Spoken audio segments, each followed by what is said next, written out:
Kita akan mendengar kebenaran firman Tuhan, yaitu dengan judul Revival atau kebangkitan rohani. Katakan sama-sama revival, saudaraku. Bilang kanan kiri saudara, revival. Ya, puji Tuhan. Semua rindu mengalami revival atau kebangkitan rohani. Saudara, mari kita buka hati kita dan saya berdoa supaya semua boleh menangkap pesan Tuhan yang kuat ini, supaya sungguh-sungguh kita dipersiapkan untuk memasuki tahun yang baru, tahun 2023 mendatang. 2023 adalah the year to rise up, be victorious. Tahun untuk bangkit jadi pemenang. Katakan amin, saudaraku. Berikan tepuk tangan bagi Allah kita. Yang mau bangkit, berikan tepuk tangan bagi Tuhan kita. Puji Tuhan. Nah, saudara, kita melihat nats kita dalam Roma pasal yang ke-6 ayat yang ke-4.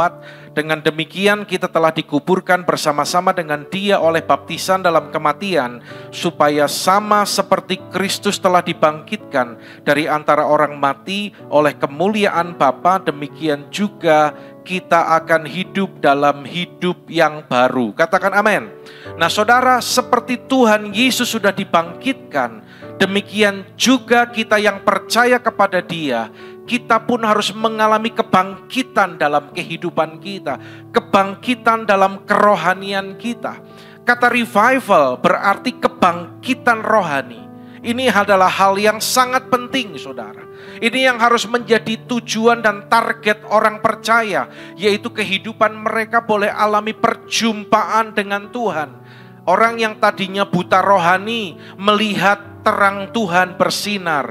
Orang yang tadinya mati rohani bahkan dihidupkan, dibangkitkan kembali.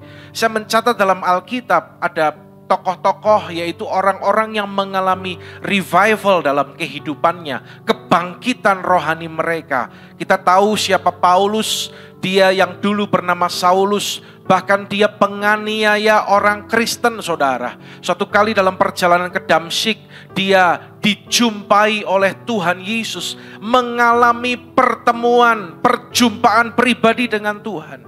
Sampai akhirnya dia bertobat dan dia menjadi rasul yang luar biasa. Dia menanam gereja di mana-mana, bahkan lebih dari setengah kitab perjanjian baru ditulis oleh Rasul Paulus. Dan dia pun rela mati bagi Kristus. Saya memberikan satu contoh lagi, seorang bernama Tatsuya Shindo. Kalau Anda tahu, dia adalah mantan gangster Yakuza yang sangat ditakuti di Jepang, saudaraku. Dan ketika dia ditangkap dan dipenjara, di dalam penjara dia mengalami perjumpaan dengan Tuhan. Dan dia bertobat. Alami revival dalam kehidupannya. Saudara perhatikan, orang yang alami revival, hidupnya pasti berubah. Katakan amin, saudaraku. Ketika dia keluar dari penjara, dia tidak lagi kembali menjadi gangster. Tetapi dia bertobat, dia berubah, bahkan menjadi seorang hamba Tuhan, menjadi seorang pendeta, dan membaptis ratusan gangster-gangster yang lain, saudaraku. Itulah yang disebut dengan revival atau kebangkitan rohani yang harus juga dialami oleh setiap kita orang percaya. Alkitab berkata dalam 2 Korintus 5 ayat ke-17 bahwa siapa yang ada di dalam Kristus, ia adalah ciptaan yang baru, yang lama sudah berlalu, sesungguhnya yang baru sudah datang. Katakan amin, saudaraku. Bilang kepada diri kita sendiri, saya adalah ciptaan yang baru. Yang lama sudah berlalu, yang baru sudah datang. Berikan tepuk tangan bagi Tuhan kita yang luar biasa. Orang yang alami revival, tepuk tangannya lebih dahsyat lagi, saudara. Puji Tuhan. Mari saya mengajak kita memperhatikan dari kitab Wahyu pasal yang ke-7 ayat 9-10. Saya berharap semua tetap menyimak supaya Anda tidak kehilangan poin-poin selanjutnya. Kemudian daripada itu aku melihat sesungguhnya suatu kumpulan besar orang banyak yang tidak dapat terhitung banyaknya dari segala bangsa, suku dan kaum dan bahasa, berdiri di hadapan tahta dan di hadapan Anak Domba, memakai jubah putih dan memegang daun-daun palem di tangan mereka, dan dengan suara nyaring mereka berseru, keselamatan bagi Allah kami yang duduk di atas tahta dan bagi Anak Domba. Saudara, ketika Rasul Yohanes atas seizin Tuhan, dia dibuang ke Pulau Patmos, dia mendapatkan vision atau penglihatan. Apa yang dia lihat? Dia melihat sekumpulan besar orang percaya. Ya, siapa sekumpulan besar orang percaya yang tidak terhitung dan tidak terbilang banyaknya ini?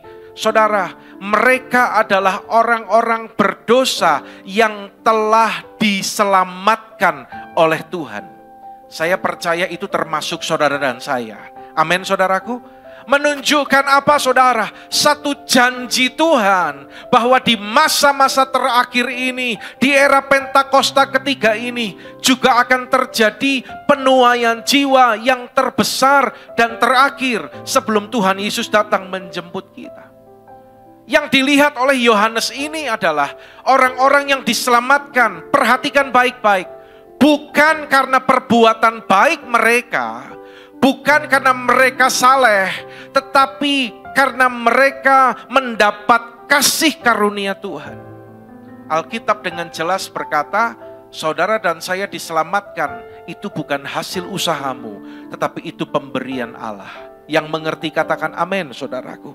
Ya, karena itu kita melihat di sini bahwa bagaimana banyak orang akan diselamatkan. Kita terlebih dahulu sudah mengalami itu, saudaraku. Dan saya akan sampaikan beberapa tanda orang yang alami revival dalam kehidupannya. Kita perhatikan baik-baik. Yang pertama dalam Wahyu pasal yang ke-7 ayat 9, ayat 13 dan ayat 14. Di sana dikatakan ada kalimat atau kata jubah putih. Mereka memakai jubah putih. Maka kataku kepadanya, Tuanku, Tuhan mengetahuinya. Lalu ia berkata, mereka ini adalah orang-orang yang keluar dari kesusahan yang besar, dan mereka telah mencuci jubah mereka dan membuatnya putih di dalam darah Anak Domba.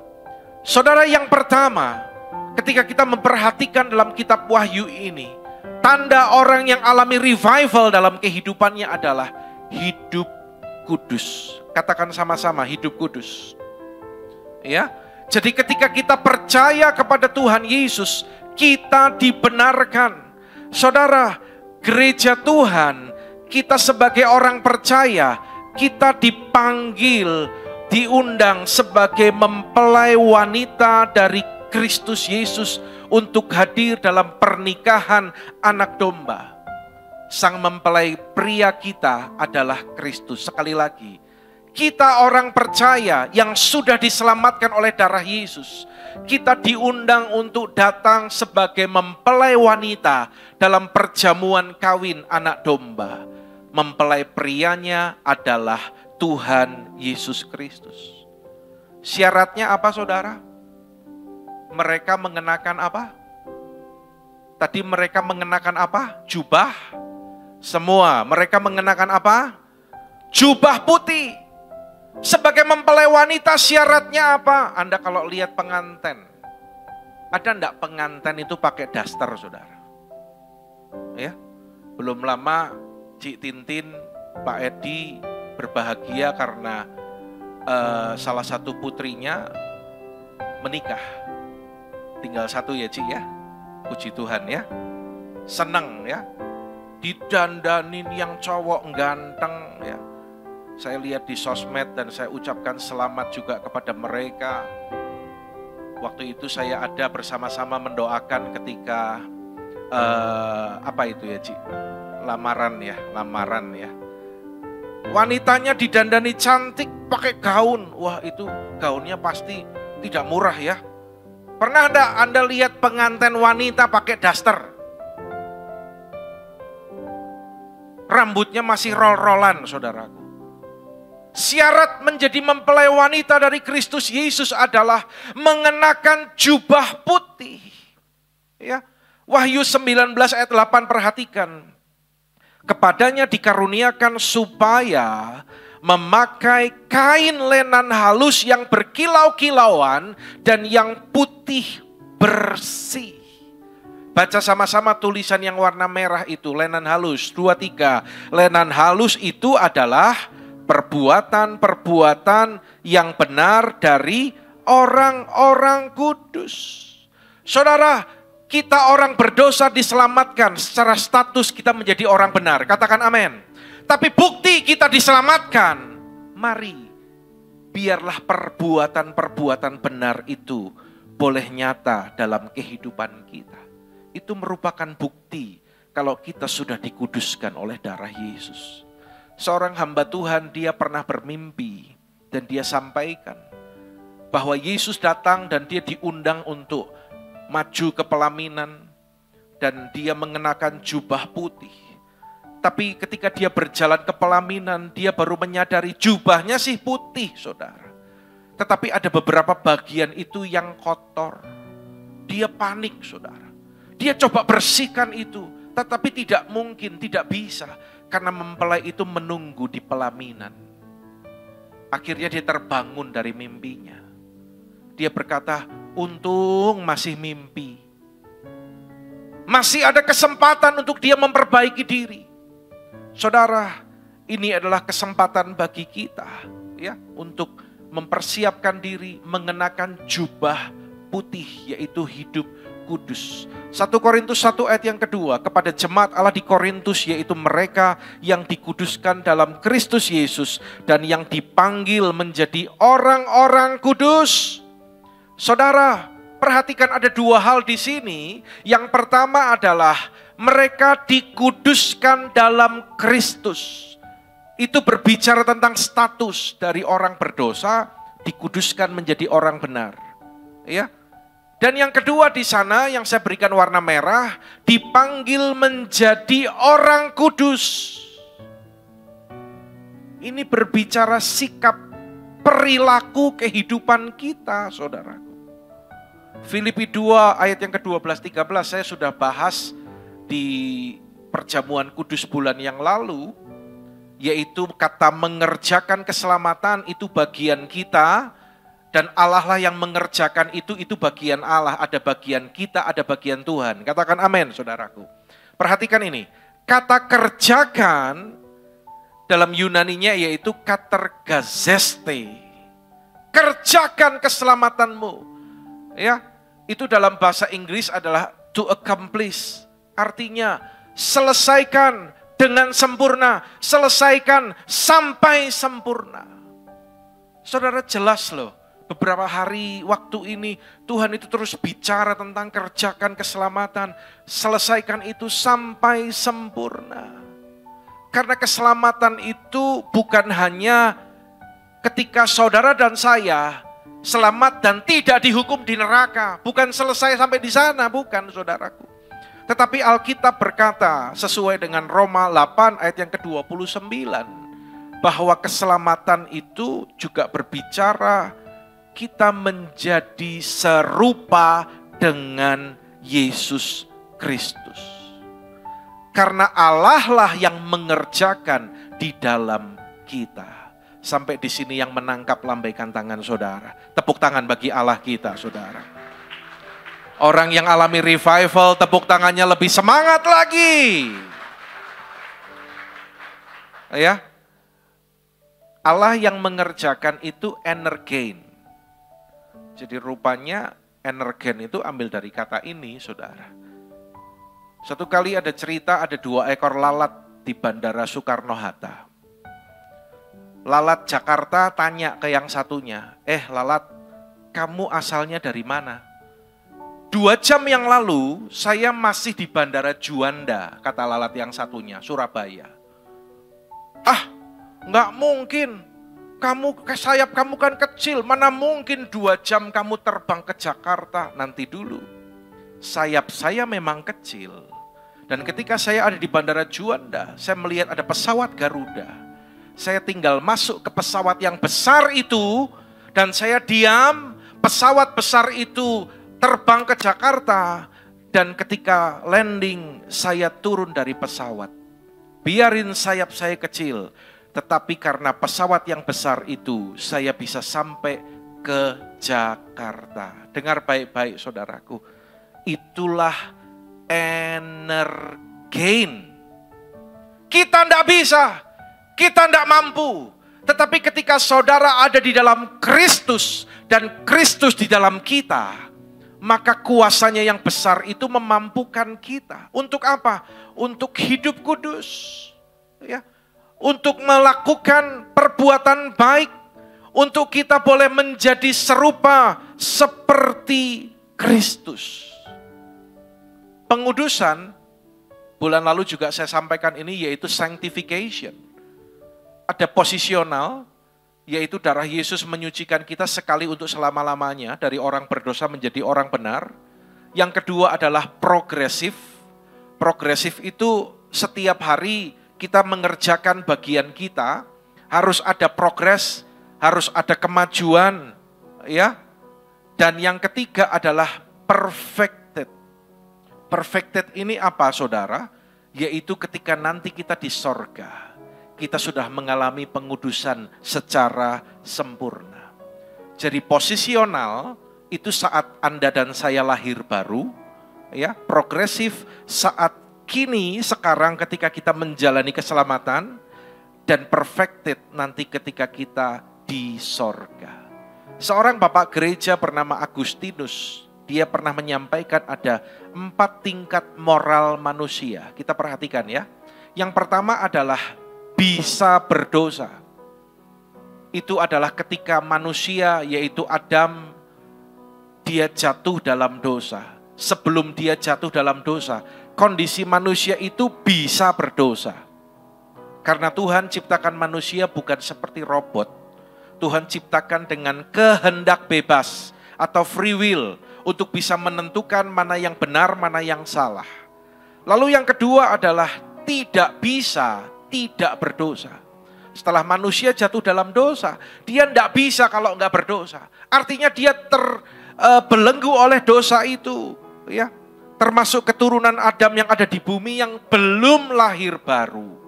Yang ketiga, bisa tidak berdosa. Siapa dia? Yaitu saudara dan saya. Kita yang sudah dilahirkan kembali. Kita yang taat kepada firman dan Roh Kudus. Bisa tidak berdosa. Dan yang luar biasa adalah tidak bisa berdosa. Yaitu ketika nanti kita di sorga dan kita sudah mengalami kesempurnaan. Kita tidak mungkin di posisi 1 dan 4 sekarang. Kenapa? Yang satu itu Adam, waktu dia ngalami itu. Yang keempat nanti di sorga. Jadi kemungkinannya cuman perhatikan poin yang kedua dan ketiga. Pilihannya cuman ini saudara. Ya, tidak bisa tidak berdosa atau bisa tidak berdosa. Itu pilihannya. Jadi kalau orang bilang aku sih mau tapi aku tidak bisa. Sebenarnya bukan kita bisa atau tidak, tapi mau tidak. Ingat lalat, energein, ya. Anda pilih yang mana? Pilih yang nomor 2, tidak bisa kalau tidak berdosa, atau pilih yang nomor 3, bisa, aku bisa, tidak berdosa. Saya berdoa supaya kita pilih yang nomor 3. Amin saudaraku. Yang kedua, kita cepat ya, karena cukup banyak hari ini yang saya mau sampaikan, biar Anda pulang kenyang. Amin. Yang mau kenyang katakan heeh saudaraku ya. Wahyu 7 ayat 9 ya. Mereka memegang daun-daun palem di tangan mereka. Saudara, dari Wahyu pasal yang ke-7 ini kita melihat bahwa tanda yang kedua dari kehidupan orang yang alami revival, orang-orang yang tidak terbilang dan tidak terhitung banyaknya itu, ada sukacita. Saudara, sebagai orang yang diselamatkan, Tuhan mau kita itu hidup bersukacita. Karena ini adalah lambang kegembiraan, lambang kemenangan. Jangan kita mengaku orang percaya sudah lahir baru, maaf. Tapi wajahnya perengat-perengut, saudara. Orang ketemu senep, maaf saudaraku. Justru orang belum percaya Tuhan, ketemu kita, mereka antusias bergairah. Ya. Satu kali saya servis mobil, Cortez, Wuling Cortez ini, kalau saya servis di Jogja. Dan sambil nunggu saya di showroom, saya lihat ada tamu datang nanya AIU ke sales. Saya dengar salesnya ini jelaskannya kok nggak lancar ya. AAUU gitu ya, nggak bisa. Saya maju. Gimana Pak, ini mobil keren Pak, saya bilang. Mobil ini enak, mobil ini nyaman. Percaya sama saya, selama ini untuk segmen yang sama dengan mobil ini, paling nyaman Cortez. Loh engkau kok tahu, saya pakai. Kalau saya bilang saya pakai, itu nggak ada lawan saudara. Artinya apa? Kalau saudara ngalami, Anda jadi saksi, itu tidak ada lawan saudara. Ya, ini tenaganya besar Pak, 1500 cc turbo. Jadi cukup dan tidak, katanya boros. Enggak, ini normal saya bilang. Normal untuk mobil sebesar ini. AC-nya gimana? AC-nya dingin, fiturnya lengkap. Saya bisa ngomong satu-satu. Kok bisa tahu ya? Lah saya pakai. Lalu dia bilang gini, saya jane pengen beli loh. Kalau salesnya you katanya. Loh malah saya mau dijadiin sales saudaraku. Ya. Anda ngerti maksud saya? Kalau hidupmu berbicara dengan lantang, Anda jadi saksi, Anda melakukan firman, perbuatan benar itu nyata dari kehidupan saudara, Anda ngomong itu tegas. Loh Anda kira khotbah ini gampang saudara? Tanya kepada mereka-mereka yang sudah dipercaya sampaikan firman. Enggak gampang. Saya enggak mungkin ngomong lantang gini kalau saya belum melakukan saudaraku. Firman itu bermata dua, ke sana dan ke sini. Jadi jangan berpikir kalau Pak Andi khotbah cuma khotbahin jemaat. Oh no, yang pertama dikhotbahin diri saya sendiri saudaraku. Tuhan itu jadi saksi loh. Kalau saya ngomongnya enggak sesuai dengan standar yang saya sampaikan lewat firman, saya bertanggung jawab di hadapan Tuhan. Ayo sukacita, pandang kanan kiri bilang sukacita, meskipun pakai masker ya. Sukacita. Ya, setiap hari harus sukacita. Sukacita itu buah Roh Kudus. Sukacita itu tidak ditentukan oleh keadaan dan lingkungan di sekitar kita. Habis Pak, keluargaku, habis Pak, pekerjaanku. Tuhan minta kita bersukacita. Saudara, saya kasih contoh, kalau sukacita tidak ditentukan oleh lingkungan dan keadaan. Anda tahu orang yang bernama Paulus dan Silas ketika mereka dalam penjara, Alkitab catat di tengah malam mereka menaikkan puji-pujian bagi Allah. Saudara, Filipi 4 ayat yang keempat berkata, bersukacitalah senantiasa dalam Tuhan. Sekali lagi kukatakan, bersukacitalah. Anda tahu enggak, Paulus tulis ayat ini tuh di mana? Ketika dia dalam penjara, dia bisa-bisanya ngomong bersukacitalah. Sekali lagi kukatakan bersukacitalah. Rahasianya ternyata nanti Anda lihat tidak masuk PowerPoint ya. Pada ayat yang ke-7. Damai sejahtera Allah yang melampaui segala akal akan memelihara hati dan pikiranmu dalam Kristus Yesus. Ya. Saudara, damai sejahtera Allah inilah yang melampaui segala akal. Lagi punya uang banyak, tetap damai sejahtera. Lagi mepet, tetap penuh dengan damai sejahtera. Tokonya lagi laris banget, puji Tuhan, penuh damai sejahtera. Tapi lagi ngalami krisis, tokonya lagi rada goyang. Orang yang alami revival, dia akan tetap belajar hidup dengan penuh sukacita. Ya, belajar saudara.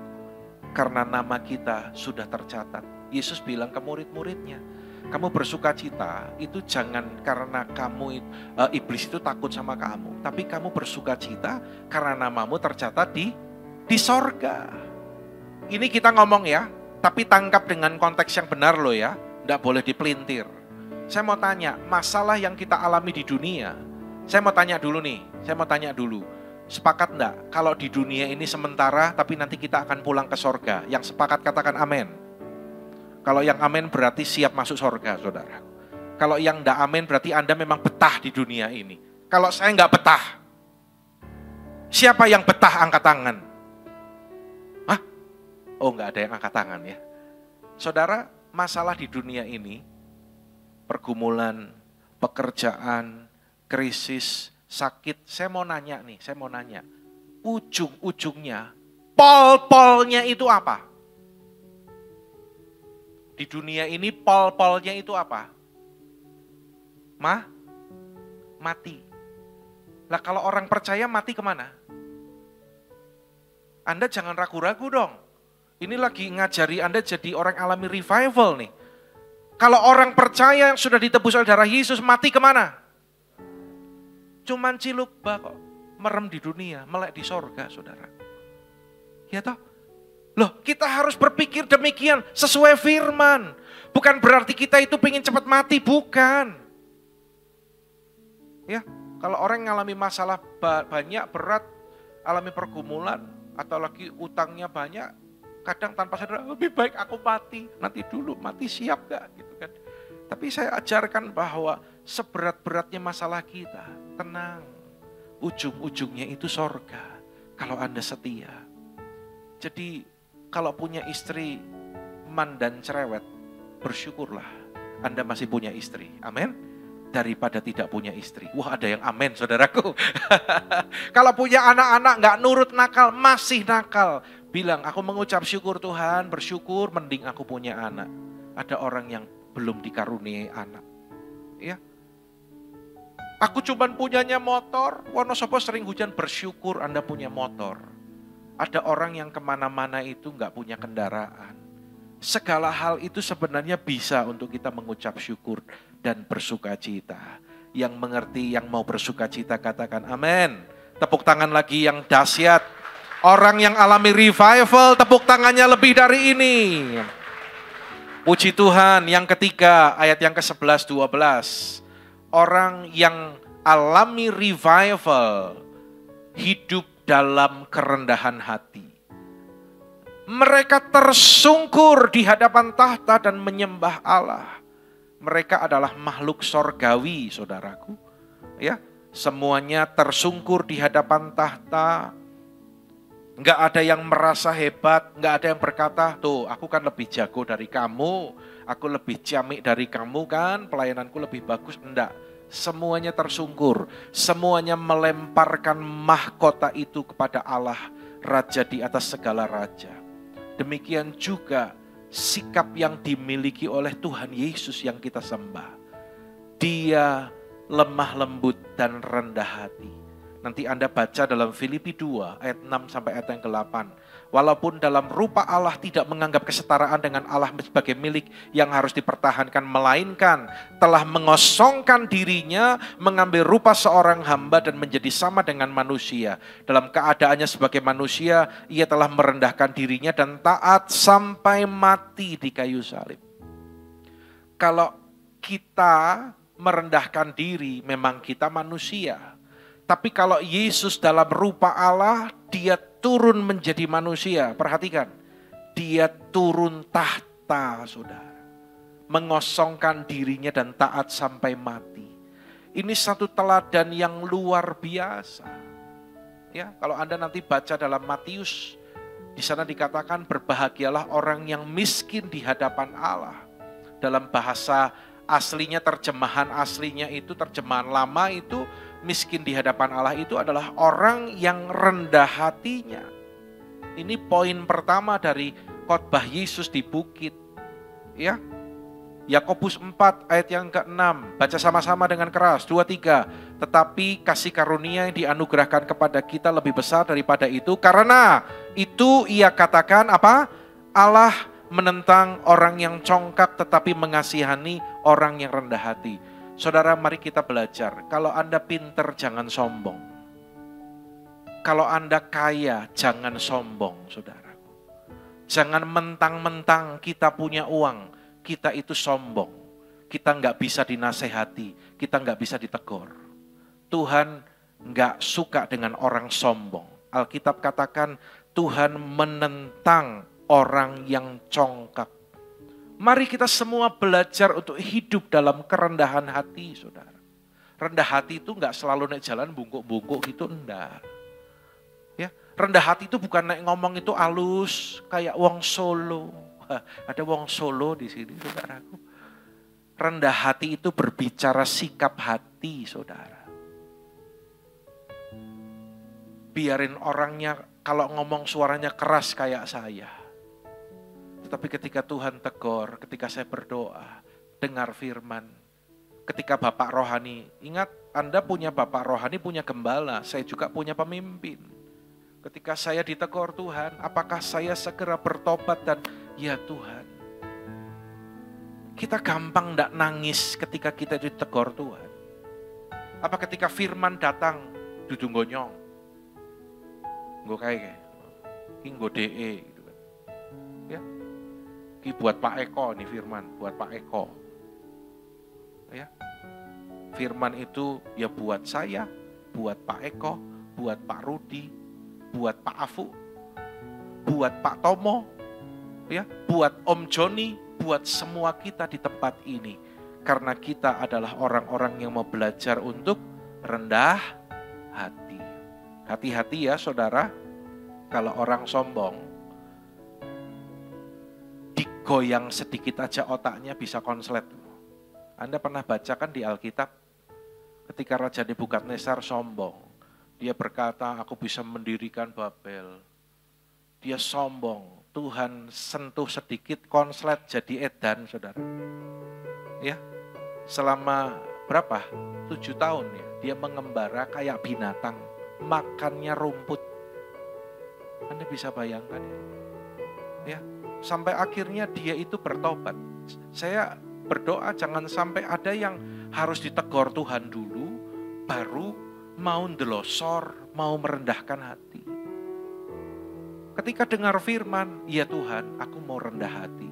Aku tidak mau sombong. Ingat, rendah hati itu bukan cuman mandok-mandok di sini, bukan hanya jalannya bungkuk-bungkuk, tetapi rendah hati itu berbicara sikap hati kita. Kalau dengar firman gimana? Ya benar, aku harus belajar untuk rendah hati. Atau gini, wah, iki nyindir nyong. Karena itu bukan rendah hati, saudara. Itu sombong. Ya, hati-hati, saudara. Nebukadnezar sampai akhirnya dia bertobat, dia merendahkan diri, baru Tuhan pulihkan. Setelah itu dia nggak berani sombong lagi. Bilang kanan kiri, hati-hati. Bilang gini, capcay lebih enak daripada rumput. Bayangin raja itu makanannya itu steak. Gara-gara dikonsletin sama Tuhan karena dia sombongnya luar biasa. Jadi makan suket, saudaraku. Yang kedua adalah seorang bernama John Lennon. Dia adalah salah satu tim atau salah satu pendiri dari The Beatles. Suatu kali ketika dia konser di Filipina, dia sesumbar. Sesumbar itu nantang loh, ngomong gini, Yesus itu memang terkenal, tetapi kami The Beatles lebih populer. Nggak lama, saudara. Ketika mereka konser di New York, dia ditembak oleh penggemarnya sendiri. Langsung mati di tempat, saudara. 8 Desember 1980. Sombong dia. The Beatles lebih populer dari Yesus. Coba sekarang nanya anak SD lah. Tahu John Lennon? Apa Lennon?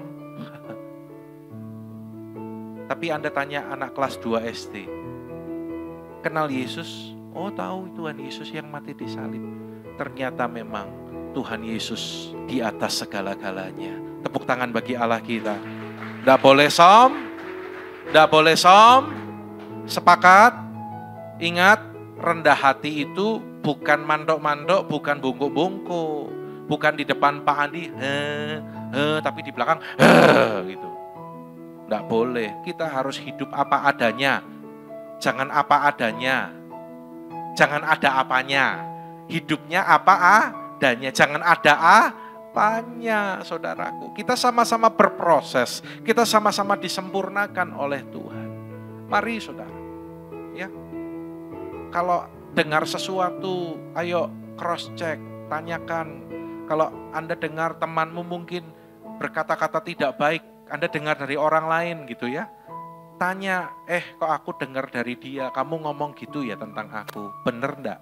Tanya, enggak apa-apa. Tapi jangan baper dulu. Pancen dia ternyata. Saudara tahu enggak? Dunia ini dalam kendali kuasa si jahat. Nanti suatu kali saya setelin video, bagaimana di alam fisik kan kita duduk nih rapi pakai jas, pakai apa, orang di luar ya kelihatan fisik, ada yang olahraga, ada yang apa. Tapi di alam roh itu, setan-setan itu berseliweran, saudara. Roh-roh jahat itu mengelilingi hidup orang-orang yang belum percaya kepada Tuhan Yesus dan berusaha untuk menjatuhkan orang percaya. Jadi mereka, si jahat ini berusaha untuk buat saudara kecewa, buat saudara takut, buat saudara down, buat saudara baper. Akhirnya apa? Kecewa. Kalau orang kecewa sama pendeta, ujung-ujungnya dia bisa kecewa sama Tuhan. Kadang orang tidak sadar, kalau dia benci seorang hamba Tuhan, sebenarnya hamba Tuhan itu yang pilih siapa sih, saudara?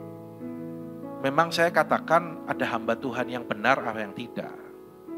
Ada hamba Tuhan yang di pandemi ini banyak hamba Tuhan yang gugur. Karena apa? Mungkin dulu waktu pelayanan dia Yesus. Ketika pandemi diproses, diuji, nggak tahan, akhirnya menyerah. Tapi seorang hamba Tuhan itu siapa yang pilih?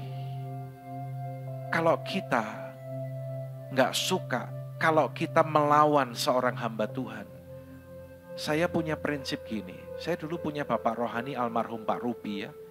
Sampai sekarang pun saya jadikan beliau bapak rohani saya. Saya nggak akan berani untuk berpikir negatif tentang dia, saudara.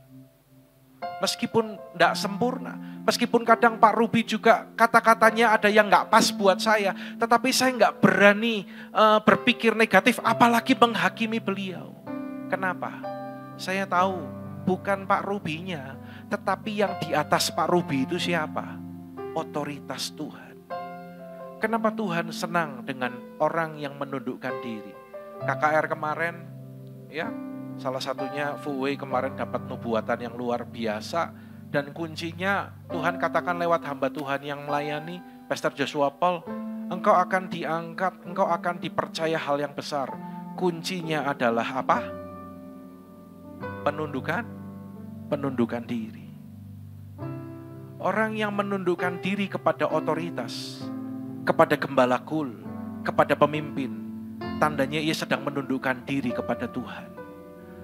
Tapi kalau orang memberontak pemimpin, tanpa sadar, dia juga sedang memberontak kepada siapa? Kepada Tuhan. Karena itu Tuhan senang kepada penundukan diri dari anak-anaknya. Kenapa? Kalau dia mengerti penundukan diri kepada otoritas, tandanya dia juga menundukkan diri kepada Tuhan dan firman. Lah kalau hamba Tuhannya gak benar gimana Pak? Saudara, Anda kira Tuhan itu kurang kuasa? Kalau saya gak benar, contoh ya, sebagai hamba Tuhan, kalau saya gak benar nih, kalau saya menyimpang nih, gampang gak sih Tuhan itu buat saya turun dan tidak melayani lagi? Kurang besar apa kuasa Tuhan? Ya. Jadi ayo kita lakukan bagian kita. Pemimpin bisa salah. Beliau Pak Ruby juga bisa salah. Tetapi saya selalu menempatkan diri apa? Aku mau menjadi pribadi yang menundukkan diri kepada pemimpin. Saya nggak pernah ngomong nggak baik tentang pemimpin saya. Itu saya. Nggak tahu kalau saudara. Saya berani ngomong karena saya lakukan. Saya nggak pernah ngomong negatif.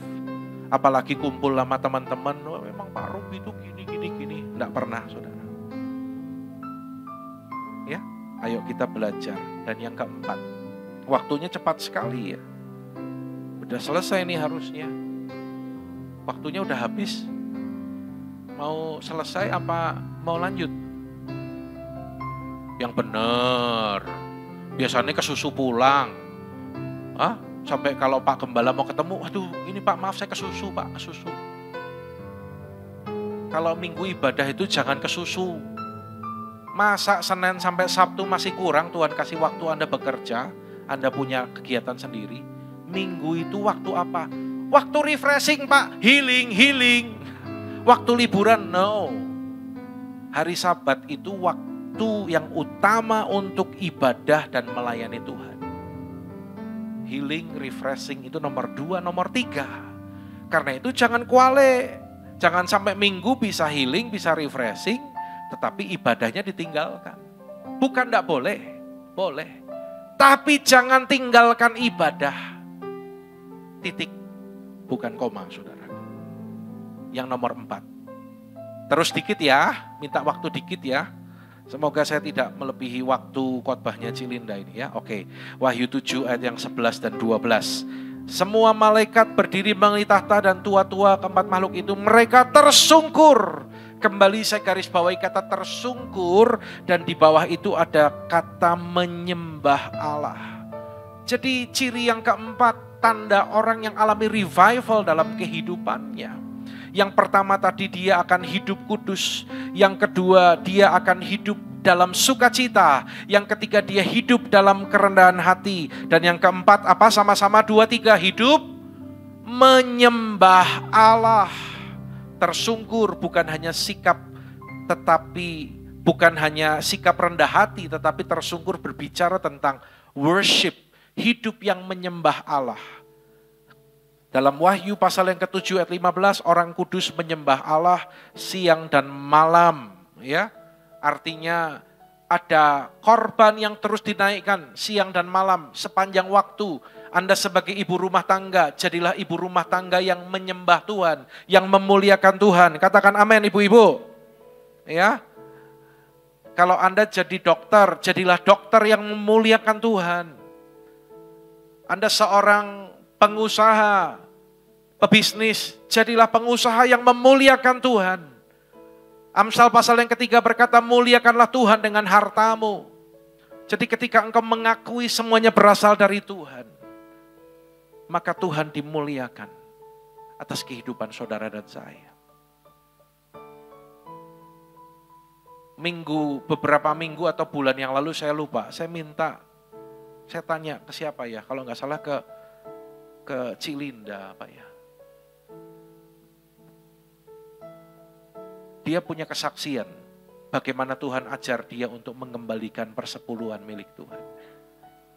Ini pengalaman, ngalami loh ya. Kalau yang tadi saya bilang, kalau udah ngalami, aku melakukan itu nggak ada lawan, saudara. Ya. Semakin berkurang apa semakin bertambah, Cik? Jawab dengan suara yang keras. Padahal kan lumayan ya, kalau nggak dikasih ya. Tapi nggak semakin berkurang, semakin bertambah ya. Jangan malu-malu dong ngomong bertambahnya. Semakin berkurang apa bertambah? Semakin bertambah. Persepuluhan itu Anda bukan lagi kasih pendeta. Saya terus ingatkan, karena ada yang mengkaitkan pengkinian data juga dengan persepuluhan. Sampai pusing kepala saya. Kok bisa pola pikirnya seperti itu ya Tuhan? Ya, saya selalu ajarkan, bukan supaya saya semakin kaya, saudara. Apa yang Anda berikan itu bukan buat saya semua, bukan. Ada hamba-hamba Tuhan yang membantu pelayanan saya. PDP Bowo, PDP Yefta, sekarang ada Eva yang membantu saya pelayanan. Saya dan keluarga, ada tim pelayanan. Pelayanan ini perlu ditopang. Jadi bukan buat Pak Andi, bukan. Keliru, salah besar. Justru ketika gereja membutuhkan dan perlu disupport, andai kata kondisi tidak memungkinkan, saya yang support pertama untuk gereja ini. Bagian saya berikan untuk menopang pekerjaan Tuhan di tempat ini. Jangan-jangan nanti Pak Andi cuma ngomong. Di sini ada bendahara, mana bendahara kita? Kalau angkat tangan. Betul nggak Bu Bendahara? Kalau gereja lagi ada kebutuhan dan kondisi sedang tidak memungkinkan, apakah benar Bapak Gembala yang ngalah dan Bapak Gembala yang menopang pekerjaan di tempat ini? Benar, iya atau tidak? Yang keras, yang depan nggak dengar. Ya, jangan suuzon. Kalau Pak Andi ngajarin persepuluhan itu bukan supaya saya jadi kaya, enggak. Saya nggak pengen jadi orang kaya. Kalau saya pengen jadi orang kaya, saya buka toko emas, saudara.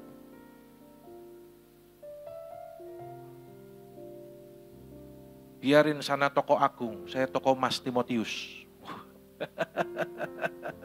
Saya melayani Tuhan itu karena saya mengasihi Tuhan dan mengasihi jiwa-jiwa. Dan saya ajarkan ini kunci loh saudara, supaya Anda itu diberkati Tuhan. Ya, sekali lagi catat, ini ada di YouTube nanti, supaya Anda diberkati Tuhan. Tuhan membukakan tingkap langit, mencurahkan berkat, ya terserah Anda mau diberkati Tuhan enggak. Apa Anda cuma mau 2 tambah 2, 4? 4 tambah 4, 8? Atau Anda mau mengalami 5 roti 2 ikan bisa untuk 5.000 orang? Itu terserah keputusan Anda. Tugas saya ngajarin. Yang penting kalau belum mudeng, belum mau melakukan, diam. Jangan banyak omong. Jangan suuzon. Yang kedua, ketika engkau mengembalikan milik Tuhan, Tuhan menjauhkan, menghalau bagimu belalang pelahap, belalang pencuri berkat. Wong janji Tuhan sedemikian kok kadang anak-anak Tuhan itu nggak mudeng, nggak ngerti.